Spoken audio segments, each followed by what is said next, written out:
Sveiki sugrįžę, o kai čia pirmą kartą, tai sveiki, mano vardas yra Kornelija ir labai ačiū, kad paspaudėte ant šito video. Šis video bus šiek tiek kitoks, nes šitam video aš tik kalbėsiu, nematysite, kaip mes leidžiam savo dienas. Šitam video noriu Jums papasakoti savo gimdymo istoriją. Plaukiausi tokios istorijos, tokie video mane labai vedė į priekį, šiek tiek apsišlifuoti su tą mintimi, kad man tikrai reikės gimdyti. Ne visos istorijos baigėsi blogai, ne visos istorijos yra baisios ir kad reikia kuo daugiau toj socialiniai erdvėj išgirsti kuo daugiau pozityvių istorijų apie tą gimdymą ir kad moteris, kurios ruošiasi gimdyti, kad galėtų šiek tiek prisijaukinti tą mintį, kad viskas bus gerai. Aš pagimdžiau pirmas 3 paras, ligoniniai aš verkiau, nes mano gimdymo istorija, man atrodė, yra tokia liūdna. Aš ne taip jos tikėjausi ir panašiai, bet kaip laikas prabėgo 3 mėnesiai beveik, aš suvokiu, kad ta istorija visiškai nėra baisi. Aš buvau įsigandus tik dėl skausmo, o šiaip viskas buvo tikrai labai kontroliuojama, viskas buvo savose vietose, viskas buvo taip, kaip ir turėjo būti. Ir pabaiga, aišku, buvo pats laimingiausias dalykas, kai paėmiau Sofiją ant rankų. Tai prieš pradedant pasakoti, noriu įvesti jūs pradžiai į tą visą nėštumą, šiek tiek trumpai papasakoti, koks maždaug buvo mano nėštumas. Tai pirmus 4 mėnesius aš tiesiog vėmiau be perstojo, po 5 kartus per dieną, po 6 kartus per dieną, po 1 kartą į dieną, po 2. Ir taip vystėsi mano pirmi 4 nėštumo mėnesiai. Svorio, tuo metu, kaip turėjau augintis svorį, aš jį numečiau. Bet tada, kai praėjo 4 mėnesiai, aš pradėjau šiek tiek geriau jaustis ir vemdavau tik tais apie gal į savaitę 1 kartą, į 2 savaitės 1 kartą, po to jau žiūrėk ir per visą mėnesį 1 tik tais ar 2 kartus vėmiau, tai tikrai po to viskas jau susitvarkė. Bet į galą nėštumo šiek tiek vėl prasidėjo tas pykinimas ir tada prasidėjo, aišku, staigiai susikaupė visokie vandenys, visą ištinau, priaugau ant galo labai daug svorio ir tiesiog buvo labai sunku. Ir aš jau pernešiau savo lytę 6 dienas, nėra labai daug, tikrai galima ir ilgiau pernešioti, 2 savaitės ir panašiai, bet jau tos 6 dienos po mano termino jau man buvo... Rugpjūčio 11 dieną man buvo vizitas ligoniniai, kurioje gimdysiu, kad patikrinti, kaip lėlytė ten gyvena, nes jinai visiškai nesiruošė išeiti. Tai man jau buvo 40+6 ir tiesiog, kad jau buvo pati paprasčiausia apžiūra, tai tiesiog patikrino ultragarsų ir tada pasakė mums, kad Sofija sveria apie 4 kilogramus ir virš. Mes tada, atsimenu, su vyru taip susižvalgiam ir galvom, kaip čia dabar reikės išgimdyti, bet buvo labai smagu išgirsti, kad gerai auga, kad didelė ir viskas yra gerai. Tada nuėjau pas akušerę ir jinai uždėjo man matuoti Sofijos tonusų. Ir tuo metu tas visas aparatas jokių sąrėmių nefiksavo, nors man jau visą rytą labai skaudėjo pilvą, bet man labai dažnai būdavo tie paruošiamieji sąrėmiai. Akušerė pasakė, gal patikrinam kaklelį, nes tikrai niekas nevyksta, jau ir tiek laiko praėjo ir panašiai, tai sako, pasitikrinam, kas ten vyksta. Ir kaklelis tuo metu buvo atsivėręs tik tiek, kad tilpo akušerės tik pusė piršto. Tada aš nuėjau į tualetą dar būdama ligoniniai ir pastebėjau, kad šiek tiek kraujuoju. Nebuvo tas kraujas, ten buvo tas dalykas, kur saugo vaikelį ir yra tas toksai dalykėlis vadinamas kamštis ir man jisai pradėjo tiesiog jau šalintis. Ir nuo jo šalinimas gali dar praeiti tikrai labai daug laiko ir niekas gali net neįvykti. Bet man vis intensyvėjo skausmas, bet aš atėjau pas akušerį, jai paaiškinau, ką tik pamačiau tualete ir man pasakė, vis tiek yra dar tik tais toks atsiverimas, mes nieko daryti negalim ir panašiai. Tai užrašė mane kitam pirmadieniui atvažiuoti skatinimui. Tada su vyru važiavom namo tikrai labai nuliūdę, nes jau norėjau gimdyti, buvau pervargus, dar buvo labai karšta vasara Norvegijoje ir aš tiesiog jau buvau per daug buvus nėščia, jau per daug pavargus ir tiesiog greičiau norėjau gimdyti. Važiavom namo su vyru, dar sustojom, tos liūdnos nuotaikos, suvalgėm pizzą ir aš sėdžiu ir vis raitausi, vis man skauda, suskausta ir aš sakau, nežinau, kas čia vyksta, tikrai kažkaip labai skauda. Ir vyras sako, tai gal jau šiandien ir bus. Ir tada grįžom namo ir aš nuėjau į šiltą dušą, nes tiesiog tai padeda tam skausmui ir atsiguliau į lovą. Tada pradėjo tikrai labai greitai viskas taip vykti ir pradėjo intensyvėti skausmas. Ir aš turėjau programėlę, kur skaičiuoja sąrėmius ir vyras sako, jau gal ją įsijung. Tuo momentu čia buvo kažkur apie 4-5 valanda. Ir tuo momentu mano programėlė fiksavo kažkur sąrėmius kas 10-13 minučių ir buvo sąrėmis vienas apie minutę laiko. Tiesiog gulėjau ir tas skausmas ir tas laikas tarp tų sąrėmių vis trumpėjo. Tada vyras sako, kad viskas, skambinam į ligoninę ar važiuojam į ligoninę ir aš sakau, ne, nes dėl to, kad čia niekas nevyksta, sakė, važiuoti tik tais, jeigu bus 5-7 minutės.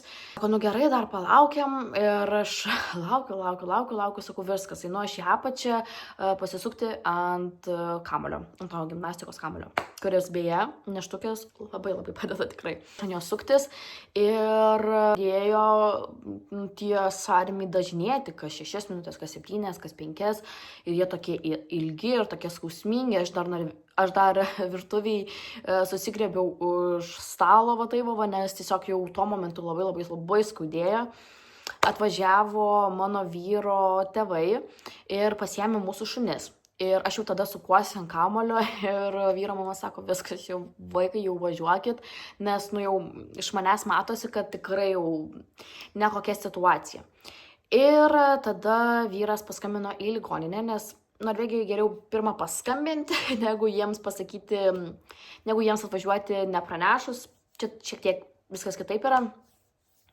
Paskambino ir pasakė, kad mano žmona taip ir taip jaučiasi, kad jaučia tokius skausmus, sąrėmius panašiai. Ir jie iš karto save paklaus, ar pirmas gimdymas. Nes vis tiek, pirmas gimdymas jis ilgiau vyksta ir panašiai, tai ar pirmas gimdymas, ar kraujuoja, ar, žodžiu, visokių tokių dalykų kėlių paklausė. Ir sako, galite atvažiuoti, bet dar gali būti, kad namo išleisi. Ir mano vyras sako, mes atvažiuojam, nes jai labai skauda. Ir mums iki ligoninės apie valandą kelio ir per tą valandą aš realiai turėjau gal kokius tik tais 3 sąrėmius. Tai jau galvau, nežinau, ar čia kažkas vyksta ar ne. Tai nukrypavau aš iki ligoninės jau tokia kaip pingviniukas.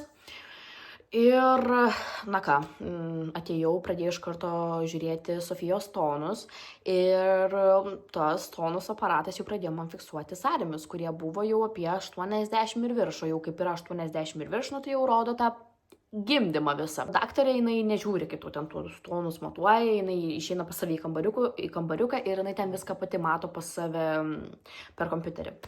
Ir jinai atėjo ir sako, kaip jautiesi, ir sakau, blogai, sakau, man labai skauda, sako, aš matau, sako, pasitikrinam kaklelį ir sako, pas tave jau 3 cm atsiverimas, sako, dar ryte tik tais pusę piršto tilpo. Sako, tai gerai, sako, nieko nelaukiam ir tiesiog pradedam ruošti palatą. Įdedu klipuką. Tai šiandien man 40 plus 6 savaitės. Iki šiol nepasirodė, bet pradėjau jausti skausmų šiandien visą dieną. Pradėjo intensyvėti viskas ir atvažiavome į ligoninę ir dabar turim 3 cm prasiverimą ir sąrėmius bus 4 minutės kažkur. Tai va, jau greit susitiksim. Taip, laukiau, kol paruoš palatą. Tai va, žodžiu, tai palaukėmės, kol paruoš tą palatą ir tada davė man tokias šiltas pūslės pasilaikyti prie pilvo apačioje. Ir tikrai man tuo momentu jau labai skaudėjo ir tas skausmas vis intensyvėjo, jau tuo metu jau kas 2 minutės sąrėmiai buvo, kas 3, tai tikrai viskas labai greitai vyko. Ir čia jau buvo maždaug apie 9-10 valanda vakaro. Viskas mus paguldė į palatą, dar ten viską susidarėm, kad vyras nori būti kartu, tai mes užėmėm ten tą visą didelę palatą, žodžiu. Ir vyras sako, aš važiuoju iki parduotuvės, paims tau kažką valgyt, nes tu turbūt labai nevalgys būsi. Ir jis išvažiuoja, aš jau taip pasiečiau. Ir ateina pas mane tada akušerė, kuri priėmė mano gimdymą. Jis atėjo ir norėjo pakalbėti tiesiog apie viską, kaip dabar viskas bus ir ko aš tikiuosi iš viso to gimdymo. Ir jinai atėjo ir aš jau va taip pasidėjau. Ir jinai sako, tik nekelk pečių į viršų, bandyk iškvepuoti visą tą skausmą. Ir jinai sako, tau labai gerai sekasi, sako, iš kur išmokai. Ir aš sakau, nu ten turiu panikos priepuolių, tai išmokau juos kažkaip nugesinti su savo kvepavimu. Ir jinai sako, ko tikiesi tu iš gimdymo, kokių gal nuskausminamųjų ar kažko. Ir aš sakau, norėčiau epidiūro. Ir jinai sako, gerai, pasitikrinam tonusus, nes viskas turi būti gerai su vaiko tonusais, kad tau galėtų tą epidiūrą įleisti. Ir tuo momentu tonusai Sofijos buvo labai aukšti.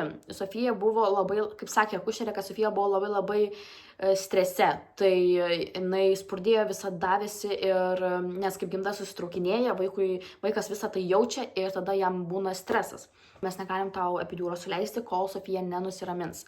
Ir aš sakau, gerai, man svarbiausia vaiko sveikata ir negalim, tai negalim. Bet tuo momentu aš dabar sakau, tai va, kad aš sakiau taip ramiai, bet iš tikrųjų tai buvo gerai. Aišku, dar kalbėjom anglų kalba, bet tada patikrino man kaklelį ir buvo apie 4-5 cm atsidarimas. Ir realiai tiesiai šviesiai pasakius, aš jau raičiausi ant lovos. Ir sako, Kornelija, sako, nu gerai, tu epidiūro negali dabar, tai tau vis tiek reikia kažkaip padėti. Tai gal tu nori vaistų nuskausminamųjų į veną. Ir aš atsisakiau, tiesiog, nežinau, prigąstino mane, kad į veną. Aplamai nelabai mėgstu daktarų ir visokių badymų, tai nenorėjau ir nesutikau. Sako, tai gal paracetamolio bent jau. Ir aš tą paracetamolį išgėriau ir nieko nepadėjo. Nes aišku, kaip tave atrodo, kad iš vidaus kažkas talžo. Tai tikrai toks vaistas tikrai nepadeda, bet vis tiek išgėriau. Tada akušerė pasakė, viskas, važiuojam į gimdyklą. Ir aš dar bandžiau atsistoti, vienoj parankėje akušerė, kitoj parankėje vyras. Ir sako, ne, jinai nepaeis. Ir mane į gimdyklą nuvežė ant lovos. Ir po to nulipau nuo tos lovos ir iš karto greitai užgriuvau ant tos gimdymo lovos, kėdės, lovos, nu, žodžiu, to viso dalyko. Ir tada jinai sako, gal pabandom tas tokias dujas, kad kvepuoti ir tu šiek tiek gali susitelkti į tą kvepavimą ir tada tau šiek tiek nueina skausmas. Iš tikrųjų, man tos dujos, nu, žiauriai padėjo, iš tikrųjų tikrai labai padėjo. Ir man nenubėgo vandenis, man turėjo juos prakirpti. Ir aš atsimenu, kažkur žiūrėjau kažkada kažkokį video, kad kai prakerpa vandenis, kad dar labiau viskas suintensyvėja ir dar labiau skauda. Tai realiai neatskirsiu aš tų dviejų skausmų, ar pradėjo labai skaudėti tada, kaip prakirpo, ar realiai skaudėjo taip pat visų tiesiog momentų. Dabar maždaug papasakosiu iš vyro akių, kaip viskas atrodė. Jisai sakė, kad aš atrodžiau va taip va, kad aš tiesiog kvepuoju į tą kaukę su tom dujom ir rėkiu ir tada vieną minutę va taip va įsijungiu. Ir tada vėl kvepuoju, vėl rėkiu ir tada vėl įsijungiu. Tai iš šono tikrai labai viskas baisiai atrodo ir viskas labai baisiai skamba, bet, nu, tokia yra realybė ir tas skausmas sąrėmių, jis yra veriantis, jis tiesiog veria viską, ta prasme, jis tiesiog yra mėnesinių skausmas, bet, ta prasme, kokių 100 begalybės tūkstančių visokių ten dalykų, ta prasme, ten, nu, didžiausias skausmas, kokį esu gyvenime jautus ir tikrai, nu, ta prasme, nesitikėjau, kad toks intensyvus skausmas gali būti ir kad tokį skausmą gali jausti žmogus. Nieko negąsdinu, tiesiog man tai buvo. O kitiem gali net taip stipriai ir jausti tą skausmą. Tai sako, vis tiek dar negalim suleisti epidiūro, tai, žodžiu, taip ir kankinausi realiai. Su tom dujom, kvepuoju viską, tada vyras vis davė vis vandens atsigerti, tada bandėm sukelti cukrų su tom obuolių sultim, kad tiesiog turėčiau jėgų. Ir tiesiog gulėjau, maišiausi. Realiai tiesiog dabar mano akim, mano didžiausia bėda buvo, kad aš tiesiog visą laiką gulėjau. Reikėjo, nežinau, eiti, suktis ant kamulio, vaikščioti, eiti į dušą, dar kažką, bet tik negulėti. Bet tuo metu, kaip tau labai labai skauda, kaip tu vos vyrą matai šalia sėdinti, tai tu tikrai apie nieką negalvoji. Ir viskas, atėjo jau ta valanda, kaip man galėjo suleisti epidiūrą. Ir atėjo suleisti man to epidiūro, atėjo daktarė, tiksliai labai bijau pasakyti tą žodį, nes bijau blogai ištarti. Sakau, bijau labai blogai ištarti, nes, angliškai vienaip ir lietuviškai kitaip, norvegiškai jinai dar kitaip prisistatė, tai labai bijau, bet jūs žinote, apie ką aš kalbu. Atėjo ir sako, hello, my name is Sonia. Ir aš iš karto taip galvoju, Sonia, neprisistatinėja, viskas gerai. Jau leiskit man, nes man jau labai blogai. Tada aš jas negirdėjau visiškai. Ir tada atėjo mano vyrui ir sako, hello, my name is Sonia. Ir visa, kad ką aš darysiu jūsų žmonai. Ir aš galvoju, Sonia, skubam, Sonia, skubam. Bet aš suprantu, daktarai visą laiką turi jie prisistatyti, papasakoti viskas, kas bus. Aš tik čia šiaip juokauju ir tiesiog smagu prisiminti, nes tikrai buvo tiesiog juokinga, nes jinai labai daug kartų prisistatė, bet labai faina daktarė buvo. Jinai man suleido epidiūrą, man tas epidiūras visiškai nesuveikė. Jūs įsivaizduokit. Aš tiek laiko kankinausi, laukiau epidiūro ir jisai man nesuveikė.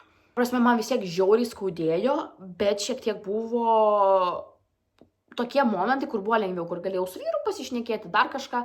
Ir dar aš raitausi, visiems man dar taip skauda. Sako daktarė, sako viskas, Kornelija, tu esi jau 10 cm atsivėrus.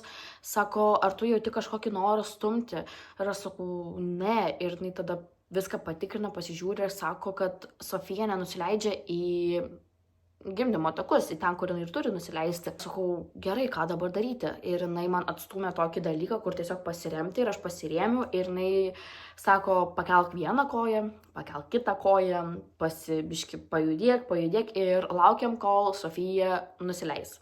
Atrodo, linksma pasidarė, nes suveikė epidiūras, nežinau, stebuklingai, tiesiog, ta prasme, atsistoju ir atrodo, kad jisai įsivaikščiojo po visą kūną ir aš tokia jau. Sveiki. Ir tada aš jau ir su vyru pakalbėjau, paklausiau, ar jisai pavalgė, ar jisai, kaip jisai jaučiasi. Paklausiau akušerės, kaip jinai jaučiasi, ar jinai buvo papietauti, nes nemačiau, kad jinai būtų išėjus, nors vyras sakė, jinai buvo kelis kartus išėjus, gal po 40 minučių, bet man jau, sakau, tos valandos ir visas tas laikas yra tiesiog kaip, per miglą. Ir susivaikščiau man tas epidiūras ir taip smagu mes ant su akušerė, su vyru šnekam, visi taip linksmai ir sako, Kornelija, nieks nevyksta. Sako, reikia tau atgal gultis į lovą ir leisim skatinamuosius. Ir sako, tau visas skausmas vėl visas grįš atgal. Ir aš sakau, gerai, svarbiausia, kad viskas būtų gerai vaikui, čia buvo mano prioritetas. Ir pradėjo man leisti skatinamuosius ir aišku, skausmas labai grįžo ir buvo vėl labai skausminga ir jinai sako man tada, Kornelija, kai pajausi norą stumti, tiesiog sakyk. Ir aš galvoju, kaip tas jausmas, kad nori stumti, ateis. Ir aš sakau, aš jaučiu, kad aš noriu į tualetą. Bet aš nežinau, ar aš noriu stumti.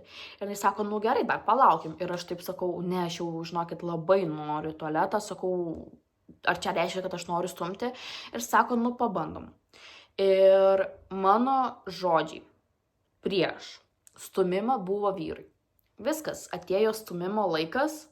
Realiai lengviausia dalis, nes stumti neskauda. Jūs man pasakykit, iš kur aš tokį dalyką išgirdau ir kodėl aš viso tai pasakiau.